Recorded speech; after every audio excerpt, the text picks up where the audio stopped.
Donc, vous savez que Geneviève et moi, nous pratiquons le taekwondo. Et nous aimons bien cette activité-là parce que c'est une activité qui est très complète. Non seulement ça travaille la force, ça travaille l'équilibre, la souplesse, la mémoire. C'est une activité qui est agréable aussi à pratiquer avec les autres.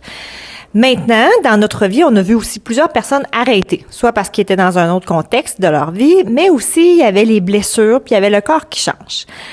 Alors, pour permettre à des gens de pratiquer le taekwondo longtemps, il fallait se donner un contexte qui était sécuritaire.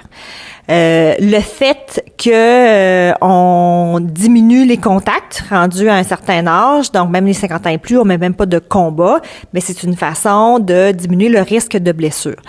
L'autre élément aussi qui est important, c'est qu'on s'est donné des conditions qui nous permettent de travailler de manière sécuritaire. On regroupe des gens qui ont un âge qui est à peu près similaire, donc des besoins qui se ressemblent.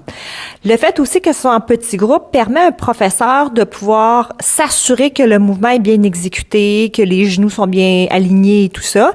Et l'autre élément, c'est le fait qu'on a une approche qui est professionnelle. On va se servir aussi de différentes disciplines, toutes les connaissances qu'on sait sur la santé pour que on utilise le corps de manière intelligente. Comme Juliette vient de le mentionner, le mélange des différentes connaissances selon nos professions a amené des adaptations assez concrètes dans les cours. Par exemple, on peut faire un choix d'exercice selon l'âge des apprenants, selon leur capacité, leur force, leurs limitations.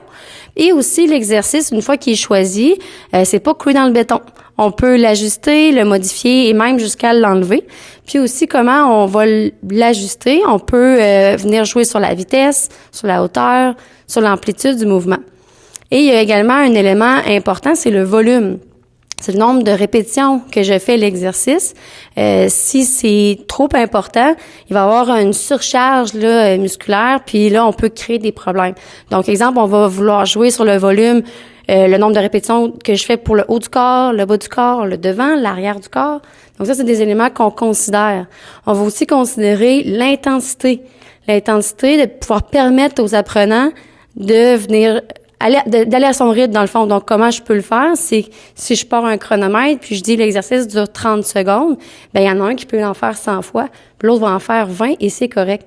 Tandis que si je suis toujours en train de demander un nombre de répétitions, ben là, ou d'imposer une vitesse, à ce moment-là, des fois, je peux nuire à des personnes.